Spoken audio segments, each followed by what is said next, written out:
Assalamualaikum warahmatullahi wabarakatuh. Alhamdulillah. Wassalatu wassalamu ala rasulillah, amma ba'd. Sampailah kita sekarang pada sesi terakhir dari bab ad-du'a ila syahadati an la ilaha illallah. Bab mendakwahkan tauhidullah.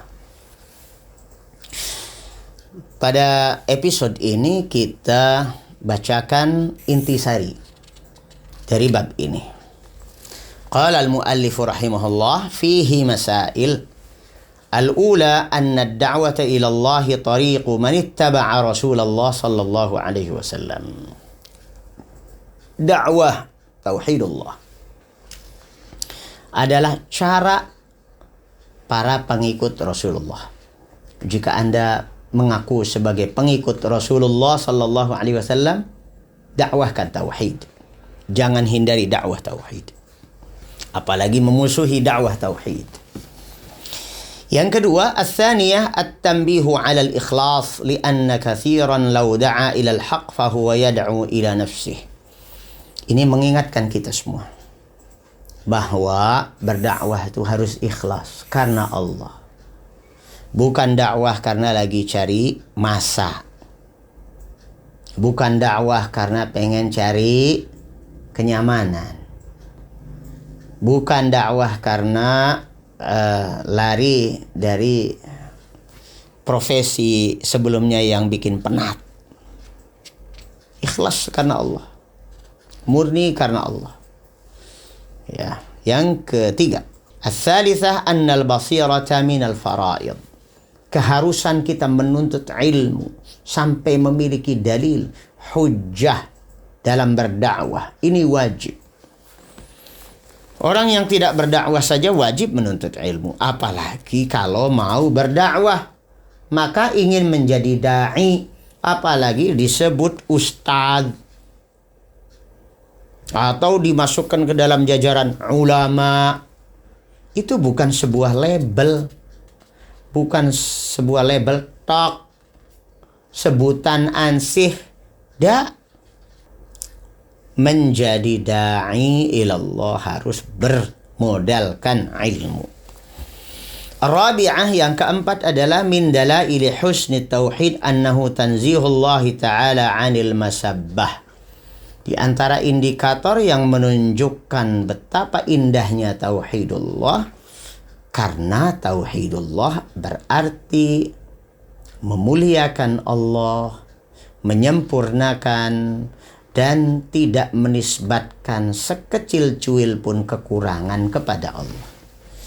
Al-khamisah, yang kelima, anna min qubhi syirki kaunahu masabbatan lillah. Sebaliknya, berbeda terbalik dengan syirik. Syirik itu kenapa dosa paling jelek? Karena itu merupakan celaan bagi Allah. As-sadisah wa hiya ahammuha ib'adul muslimi 'anil musyrikin la yasiru minhum walau lam yusyrik. Keenam adalah harusnya kita menjauhkan muslim dari musyrik. Menjauhkan muslim dari musyrik walaupun tidak menjadi musyrik sekalipun.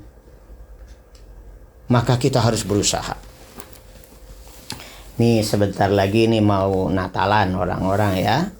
Jangan sampai keluarga kita ada yang dekat dengan orang musyrik, Nasara. Kerja dengan orang kafir. Menjadi loyalis orang kafir.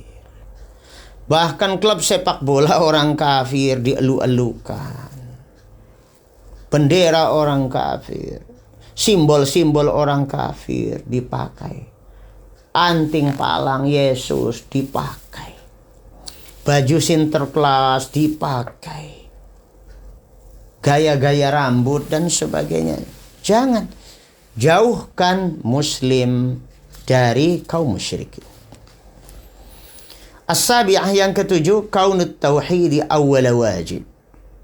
Dalam bab ini kita jadi tahu bahwasanya bertauhid itu adalah kewajiban yang pertama dan utama. Sebelum yang lain-lain. Apalagi yang mengelola pesantren. Ini perlu diingat bahwasanya target utama adalah membawa santri menjadi orang yang bertauhid kepada Allah dulu. Berikutnya baru diajari sholat, toharoh, dan sebagainya. Baru berikutnya zakat dan seterusnya.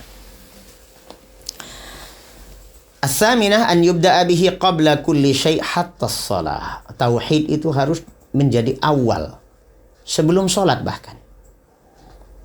At-tasi'ah anna ma'na an yuwahhidullah ma'na syahadati alla ilaha illallah. Makna tauhidullah itu sama dengan syahadat la ilaha illallah. Al-ashirah anna al-insana qad yakunu min ahli al-kitab wa huwa la ya'rifuha aw ya'rifuha wa la ya'malu biha. Manusia itu bisa jadi termasuk ahlul kitab, tapi dia sendiri tidak tahu kalau dia ahlul kitab. Kalau ahlul kitab mestinya tahu bahwasanya ada Rasul terakhir. Karena dalam Taurat dan Injil itu sudah disebutkan adanya Nabi kita Muhammad Sallallahu Alaihi Wasallam, sifat-sifatnya, ya para sahabatnya dan sebagainya. Kalau mereka saat Nabi Alaihi Wasallam sudah ada di tengah-tengah mereka, tapi kok mereka tidak mengikuti, itu ada kemungkinan besar mereka ahlul kitab tapi tidak tahu Alkitab. Nah, menjadi pelajaran juga buat kita. Kita ini orang Islam, pengikut Nabi Muhammad Sallallahu Alaihi Wasallam, dasarnya Al-Quran dan Sunnah. Sudah tahu Al-Quran belum? Baca sih sudah tahu. Sudah paham tafsirnya belum? Udah belajar belum? Oh enggak. Nah, main WA mulu, PlayStation, atau apa, main-main mulu. Ngaku sebagai orang Islam, belajar tentang Islam. Ya, lanjut. Al-hadiyata asyra at-tanbih ala at-ta'lim bit-tadrij. Bagi para guru, para pendidik, hendaknya dalam mengajari manusia itu secara sistematis harus berjenjang. Enggak semua yang kita tahu langsung kita berikan, sampai orang awam bingung ini istilah apa. Ya. Begitu juga dalam memilih kitab. Ini kitab kelasnya untuk kelas apa ini ya? Yang kita ajari anak-anak SD ya, jangan Fathul Majid. Ini ilmu usul fikih, keren. Ya anak SMA umum diajari usul fikih, gak nyambung. Orang-orang dari kedokteran, orang-orang dari teknik dikumpulkan, didakwahi. Apa kajian kita? Usul fikih, Masya Allah. Ya gak nyambung walaupun mereka dokter, walaupun mereka insinyur. Ya, mereka insinyur kan di bidang perkayuan, di bidang kelistrikan, di bidang apa lagi bangunan, bikin gorong-gorong dan sebagainya. Lah ini ngolah dalil usul fikih, tidak nyambung. Maka letakkan target dakwah kita itu secara sistematis. Apa dulu, baru apa. Lanjut. Berikutnya adalah as-saniyata asyrah. Masalah ke-12. Al-bada'atu bil ahammi fal aham. Ya, kita harus memulai dari yang paling penting. Berikutnya di bawah kepentingan itu. Ya. Selanjutnya as-salisata asyra masrifuz zakah. Salah satu di antara yang berhak atau sebagai penerima manfaat dari zakat adalah fuqara, orang-orang fakir. As-sadisata asyra ittiqa'u da'watil mazlum. Kita diingatkan pada bab ini agar waspada terhadap kezaliman. Jangan sampai kita terkena doanya orang yang terzalimi. As-sabi'ata asyra yang ke-17 al-ikhbaru bi annaha la tuhjabu. Nabi alaihissalatu wassalam mengabarkan bahwasanya dakwahnya atau doanya orang yang terzalimi itu diijabah oleh Allah, tidak dihalangi. As-saminata asyra min adillatit tauhid ma jara ala sayyidil mursalin wa sadatil awliya minal masyaqqa wal ju' wal waba. Di antara bukti tauhidullah adalah kesulitan-kesulitan, wabah, penyakit yang pernah menimpa para nabi dan rasul. Artinya nabi dan rasul itu tidak sekapasitas Allah. Jadi jangan sampai ada nabi dan rasul malah didudukkan sebagai kedudukan bersama Allah seperti Allah. At-tasi'ata asyra qauluhu la u'tiyanna ar-rayah 'alamun min a'lamin nubuwah. Dalam komando perang yang dipimpin oleh Ali ibnu Abi Thalib radhiyallahu an ke Khaybar itu, hadisnya menunjukkan bahwa ini merupakan ciri khas kenabian. Ciri khas kenabian. Di antara ciri khas kenabian adalah memberitahukan tentang hal yang ghaib. Apa hal yang ghaibnya di sini? Ali ibn Abi Thalib radhiyallahu an, kata Nabi, adalah rajulun yuhibbullah wa rasulah wa yuhibbuhullah wa rasuluh. Beliau adalah orang yang mencintai dan dicintai oleh Allah dan Rasulnya. Al-Ishrun, masalah ke-20, tafluhu fi ainih alamun min a'lamiha aidan. Termasuk Nabi SAW meludah pada mata Ali bin Abi Thalib radhiyallahu anhu yang sedang sakit dan kemudian langsung sembuh. Ini juga salah satu ciri khas kenabian. Al-Hadiyatu wal Ishrun, masalah ke-21, fadilatu Ali radhiyallahu an. Ya, Ali ini orang yang memiliki keistimewaan. Apa keistimewaannya? Dalam hadis ini mencintai dan dicintai Allah dan Rasulnya. As-Saniyatu wal Ishrun, masalah ke-22, fadlus sahabati fi dawkihim tilkal layla wa syughlihim an bisyaratil fath. Para sahabat radhiyallahu anhum orang yang istimewa. Kenapa? Mereka itu berharap-harap dan sampai begadang berharap-harap kalau dia yang mendapatkan seserahan ar-rayah, komando perang. As-salisatu wal Ishrun, hal yang ke-23, al-imanu bil qadar li husuliha liman lam yas'a wa man'iha amman sa'a. Kita mengimani qadar Allah Azza wa Jal, bahwa Allah takdirnya itu terjadi, pasti terjadi. Apa yang Allah takdirkan pasti terjadi. Akan menimpa siapa? Siapa yang dikenai takdir Allah? Siapa saja yang Allah kehendaki. Tidak pandang apakah orang itu berusaha atau tidak berusaha. Ada yang berusaha sampai enggak tidur, taunya enggak dapat.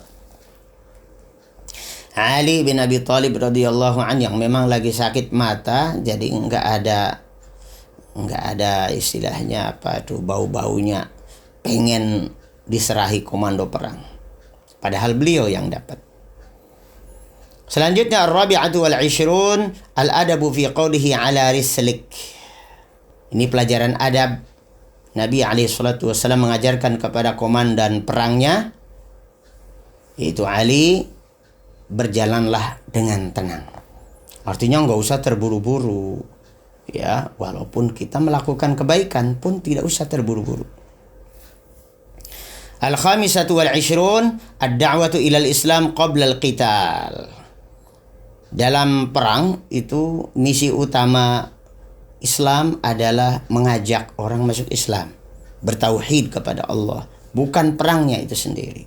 Bukan untuk cari uang, cari barang, cari musuh apalagi, tidak. Tetapi justru dengan perang tersebut itu mengajak orang ke dalam Islam. Maka sebelum terjadi peperangan, diajak dulu masuk Islam. Kalau sudah diajak masuk Islam dan mereka menyerah, ya sudah, tidak perlu perang. Al-khamisatu wal 'ishrun, as-sadisatu wal 'ishrun, masalah ke-26, annahu masyru'un liman du'u qabla dhalik wa qutilu. Ini disyariatkan bagi orang yang telah didakwahi terlebih dahulu dan diperangi. As-sabi'atu wal 'ishrun, ad-da'watu bil hikmah liqaulihi akhbirhum bima yajib. Nabi SAW mencontohkan dakwah bil hikmah itu bagaimana? Ajari mereka apa yang wajib mereka lakukan. Ini contohnya bil hikmah. Yang ke-28, as-saminatu wal 'ishrun al-ma'rifatu bihaqqillahi fil Islam. Mengetahui hak Allah di dalam Islam, yaitu ditaati, tidak dimaksiati. At-tasi'atu wal 'ishrun thawabu man ihtada ala yadayhi rajulun wahid. Allah menjanjikan pahala yang luar biasa bagi orang yang berdakwah sukses membawa satu orang saja, itu sudah top. As-salathun, yang ke-30, al-halifu 'alal futya. Bolehnya bersumpah atas sebuah fatwa. Demikianlah telah kita tuntaskan pembahasan bab ad-du'a ila syahadati alla ilaha illallah, bab kewajiban mendakwahkan tauhidullah.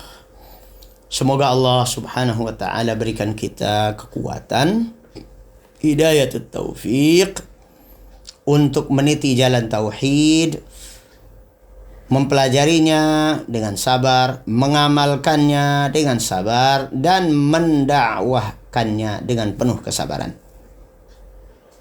Kita bertemu kembali pada bab berikutnya. Assalamualaikum warahmatullahi wabarakatuh.